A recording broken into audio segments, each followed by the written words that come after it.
We are going to start our first chapter from Hornbill, The Portrait of a Lady, written by Khushwant Singh.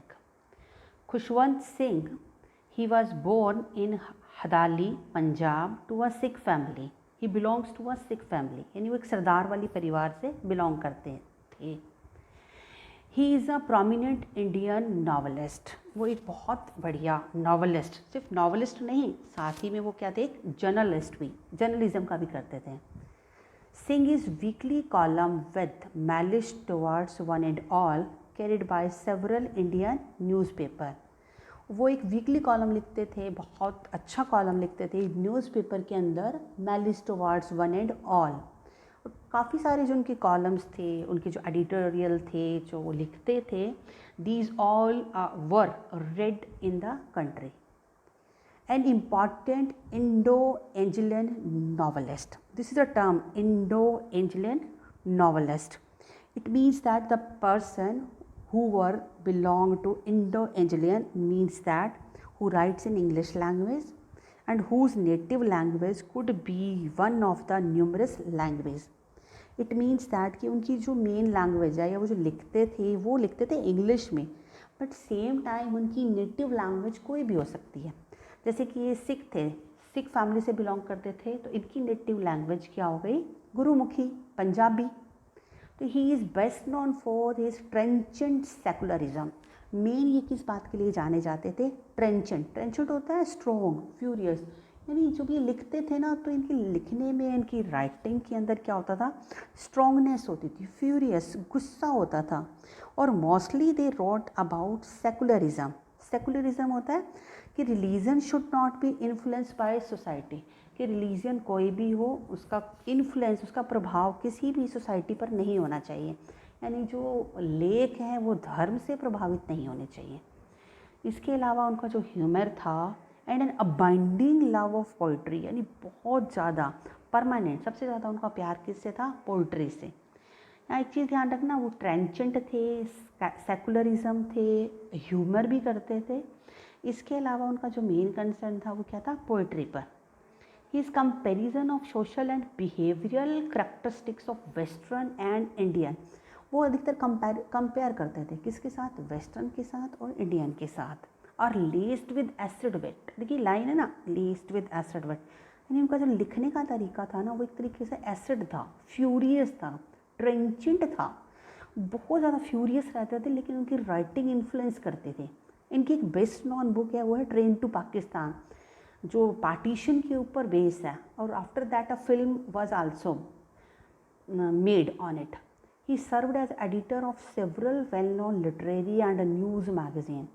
बहुत कुछ लिखा उन्होंने, काफ़ी सारी magazine में लिखा, as well as of 2 major broadsheet newspaper through the 1970s and 1980s.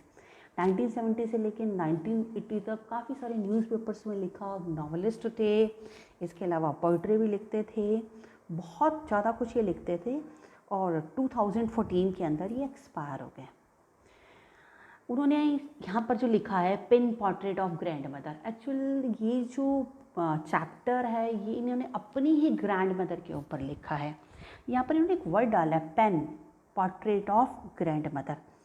Portrait तो आपको पता है कि कोई भी पिक्चर हो सकती है, बट यहाँ पर एक स्पेशल वर्ड उन्होंने यूज़ किया है, वो क्या है, पेन.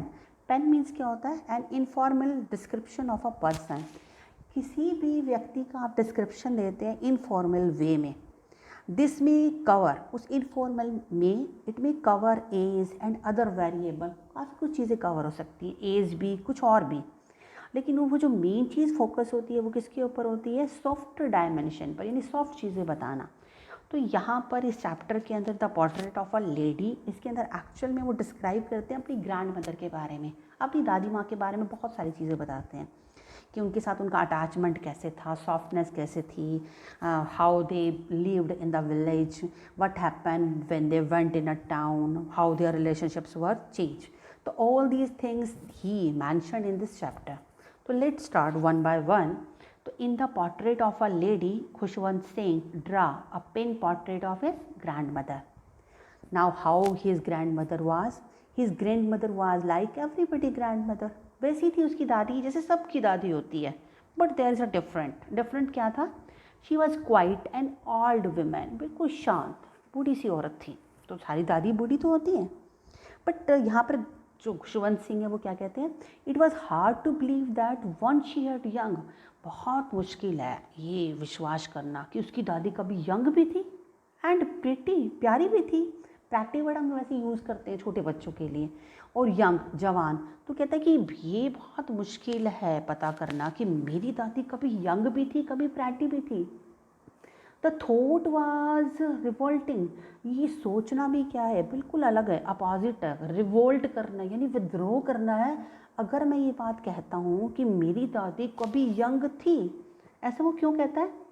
क्योंकि उसकी दादी फ्रॉम द लास्ट 20 ईयर्स, पिछले 20 साल से his grand mother was same.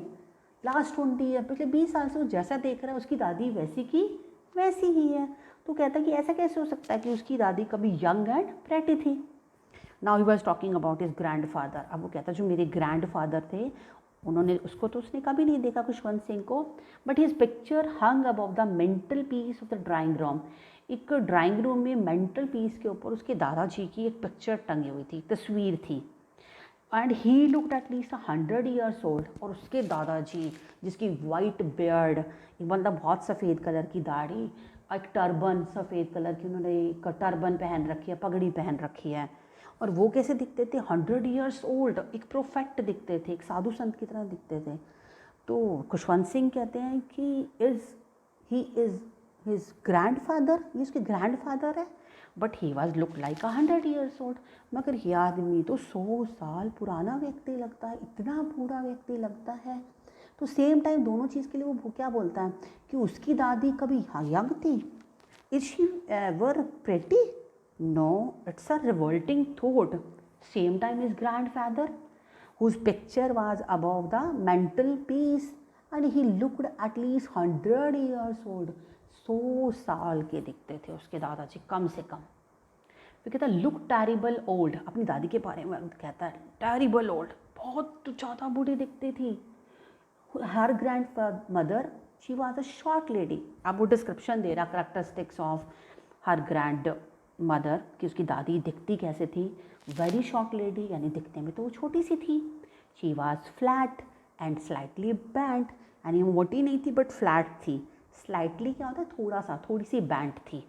She had a wrinkle face, उसके चेहरा कैसा था? रिंकल था, wrinkle, criss cross over the face. उसके चेहरे पर क्या था? एक क्राइस क्रॉस, यानी आड़ी तिरछी बहुत सारी लाइनें थी। So she looked very old, इसलिए बहुत बूढ़ी दिखती थी। She looked same for 20 years, कहते लास्ट 20 ईयर्स से his grand mother is same age now. She could not walk straight, उसकी दादी तो सीधा भी नहीं चलती थी। शी हॉबल्ड, हॉबल्ड होता है लैम्बली, यानी हल्का सा जब हम लंगड़ा के चलते हैं, that time you use the word hobbled. तो कहते उसकी दादी थोड़ी सी हॉबल्ड चलती थी। अबाउट द हाउस, पूरे घर में, in spotless white cloth. It means that her grandmother wear the white cloth and white cloths are spotless. बिल्कुल white कपड़ों पर बिल्कुल दाग नहीं होता था। She had to keep one hand on her waist. एक हाथ कहाँ पर रखती थी वो? Waist. Waist यानी कमर के ऊपर। Why the one hand on her waist? It means that to keep the balance. Balance बनाने के लिए। Her stop, अपने रुकने का बैलेंस बनाने के लिए। She always keep one hand on her waist. She held a rosary in other hand. अब एक हाथ उसका कहाँ होता था? वेस्ट पर, और एक हाथ उसका कहाँ होता था? एक हाथ में रोजरी, रोजरी होती है माला, जो हम लोग माला जपते हैं, एक हाथ में हमेशा माला होती थी। She was always telling beads. Telling Beed का मतलब ये नहीं कि वो बीड्स को, मोतियों को पढ़ाती थी, इसका मतलब है कि उसके हाथ में हमेशा वो मोती चलते रहते थे all the time. Her silver locks, देखिए यहाँ पर वाइट बालों को, सफ़ेद बालों को, कितना अच्छा वर्ड यूज़ किया है उसने, खुशवंत सिंह ने। वो कह रहे हैं हर सिल्वर लॉक्स, उसके जो लॉक्स थे यानी हेयर्स थे वो कैसे थे? सिल्वर, चांदी की तरह। स्कैटर्ड होता है फैले होना, इधर उधर। ओवर हर पेल फेस, उसकी जो पेल यानी येलो सा फेस था, उसके ऊपर उसके जो सिल्वर लॉक्स थे, वाइट बाल थे, वो चारों तरफ उसके चेहरे पर फैले रहते थे। हर लिप्स कॉन्स्टेंटली मूव्ड, और उसके जो लिप्स थे वो हमेशा, यानी होठ हमेशा बुदबुदाते थे। It means they were chanting, यानी वो कुछ ना कुछ बोलती रहती थी। इससे क्या पता लगता है कि her grand mother was a religious lady. She always prayed to her self, वो हमेशा प्रेयर में बिजी रहती थी। She gave a picture of peace, दिखने में वो कैसी पिक्चर अब शो कर रही है उसकी grandmother, peace and contentment, यानी एक बहुत शांति, इतनी शांति, इतना सुंदरता, जैसे कि आप कहते हैं एक मॉर्निंग के टाइम पर पर्वतों पर फैली हुई एक सफ़ेद कलर की पिक्चर हो, स्नो हो। तो कहते हैं कि मेरी दादी बेशक टेरिबल ओल्ड थी, बेशक ओल्ड थी, शॉर्ट थी, फ्लैट थी, बैंड थी, रिंकल फेस थे, और बट शी हॉबल्ड, बट और थोड़ा सा लैमली थी, but she wear the white cloth. She had to keep hand, हमेशा एक हाथ रखती थी अपनी वेस्ट के ऊपर अपना बैलेंस बनाए रखने के लिए। But she was really very very very very beautiful lady. Now he told that कि he was also the close friend of him. How? The narrator and the grand mother were good friend, दोनों बहुत अच्छे दोस्त थे। कैसे एक अच्छे दोस्त बने? क्योंकि जब उसके पेरेंट्स गए सिटी के अंदर, that time they left him in the village, गांव में छोड़ गए थे। दे वर ऑलवेज टुगेदर, तब से वो एक साथ रहते थे। She use to wake him up in the morning, वो उसको सुबह उठाती थी। She got him ready for school, school के लिए तैयार करती थी।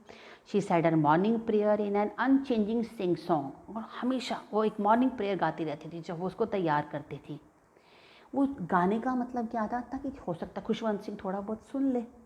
तो शी वुड वॉश, उसके बाद दादी क्या करती थी, उसकी वुडन स्लेट, एक लकड़ी की प्लेट होती थी, उसको साफ़ करती थी, प्लास्टर करती थी, येलो कलर की चाक से उसको लगा देती थी। फिर उसके साथ क्या बांध देती थी, अर्थन इंक पॉट, एक इंक पॉट बांध देती थी मिट्टी की शाई, और एक रेड पेन, एक लाल कलर का पेन दे देती थी।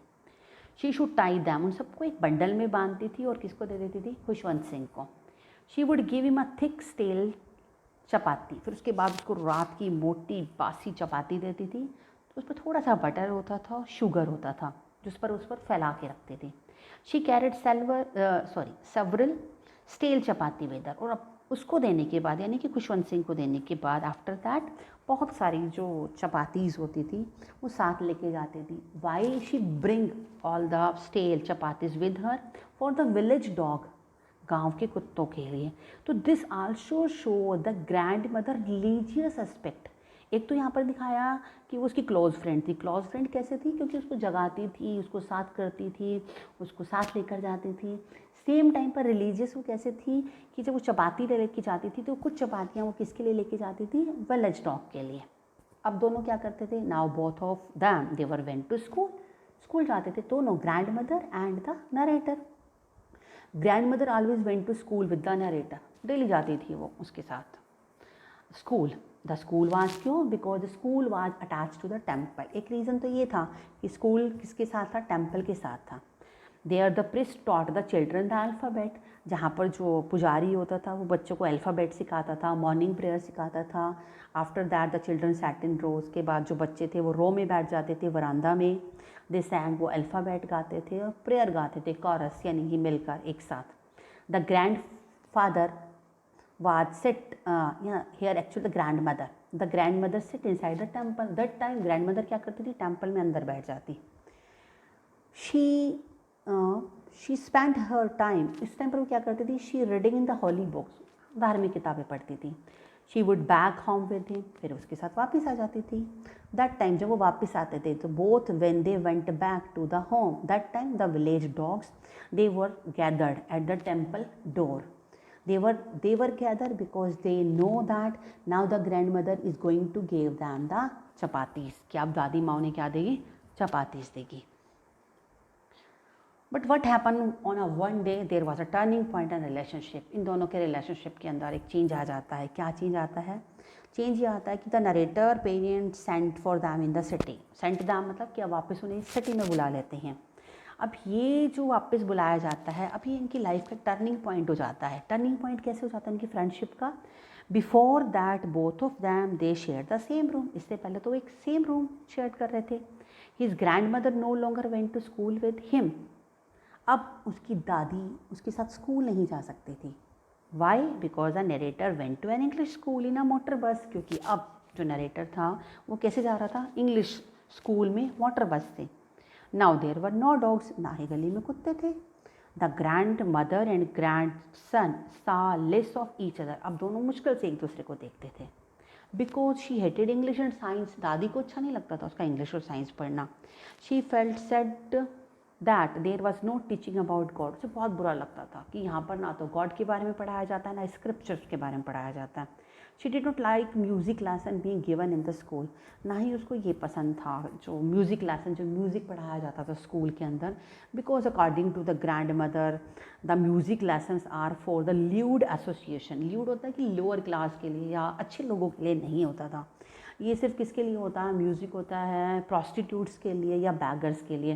प्रॉस्टिट्यूट्स यानी जो लोग गाना गाती हैं। कहते हैं दादी तो का मानना था कि music is only for prostitute and bond of friendship broken. दोनों के बीच में एक फ्रेंडशिप का जो बॉन्ड था वो टूट जाता है।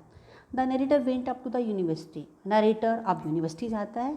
He was given a room of his own. अब उसको एक अपना कमरा मिलता है।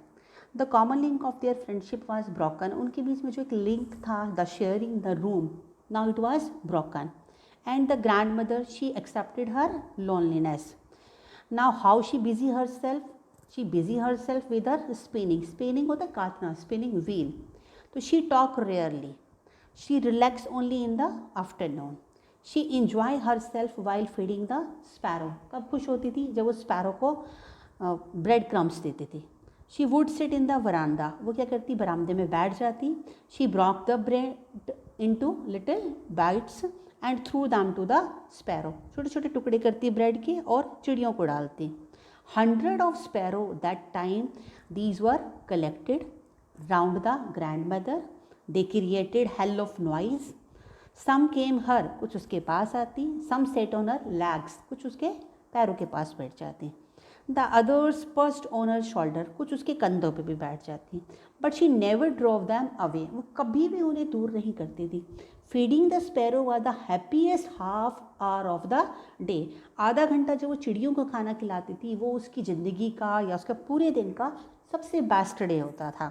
तो here they can ask you the question कि what was the happiest half hour of the grand mother, और how the bond of friendship broken between the narrator and the grandmother. Narrator goes to abroad. The narrator decided to go abroad for higher study. अच्छे और आगे की पढ़ाई के लिए narrator अब क्या डिसाइड करता है? बाहर जाना। The grandmother was upset. grandmother upset तो होती है। She came to leave him at the railway station. but वो चुपचाप रेलवे स्टेशन तक जाती है। But there also she did not show any emotion. वहाँ पर भी वो कुछ भी इमोशन शो नहीं करती है। She just kissed his forehead. बस चुपचाप उसके माथे को चूमती है। The narrator thought that it was the last sign of physical contact between them. Narrator इस टाइम पर सोचता है कि शायद ये उनके बीच का एक लास्ट फिजिकल कॉन्टैक्ट होगा। कि why the narrator was remarked कि it was the last sign of physical contact. आखिर नरेटर ऐसा क्यों कहता है कि ये उनके बीच का एक लास्ट फिजिकल कॉन्टैक्ट है? Reason behind that the grandmothers now become very old. दादी बहुत ज़्यादा बूढ़ी होती जा रही थी। तो नरेटर थॉट दैट कि when I was coming back after completing my further study may be the grand mother will not be there. Celebrated the homecoming of her grandson. लेकिन होता उससे बिल्कुल उल्टा है।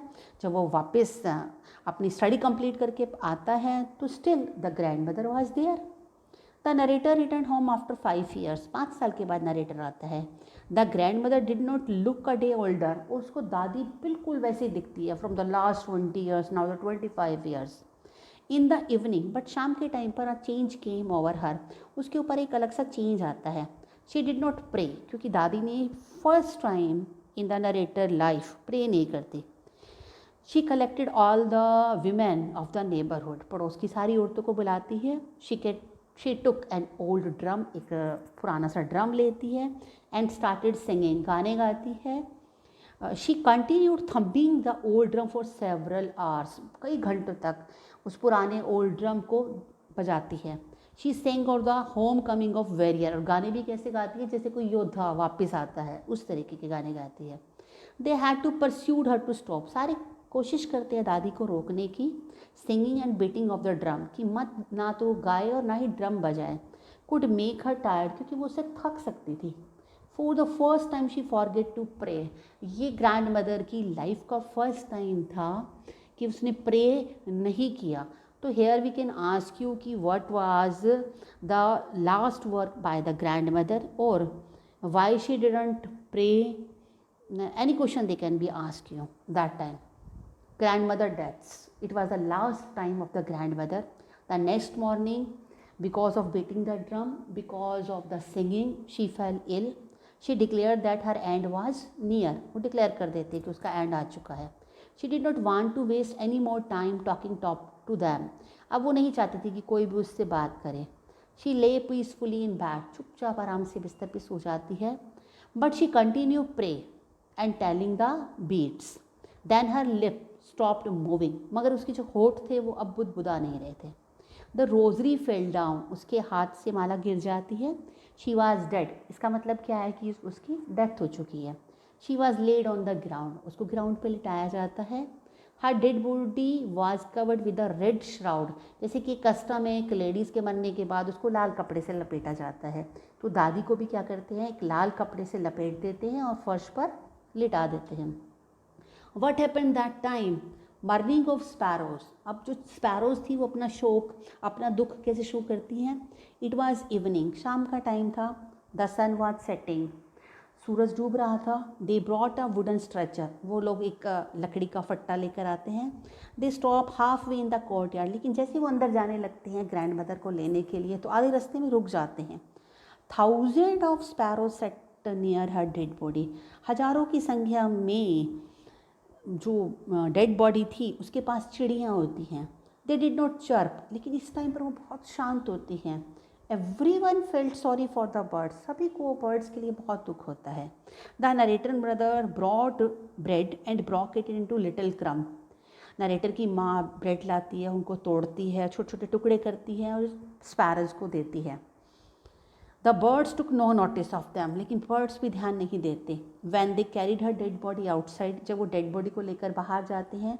The sparrow flew away quietly. जो sparrows हैं वो चुपचाप चली जाती हैं. तो here we came to know about the grand mother religious aspect कि how she behaved in the village, how she behaved in the city.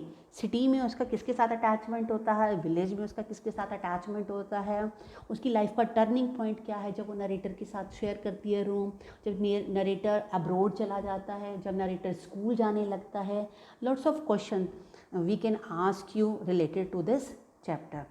तो today it's completed from my side. If you have any query, you can contact me, or I will send you the whole pages of the chapter with their explanation and the question and the answer. So right now, have a nice day. Keep safe. Stay at home. Thank you. Thank you a lot.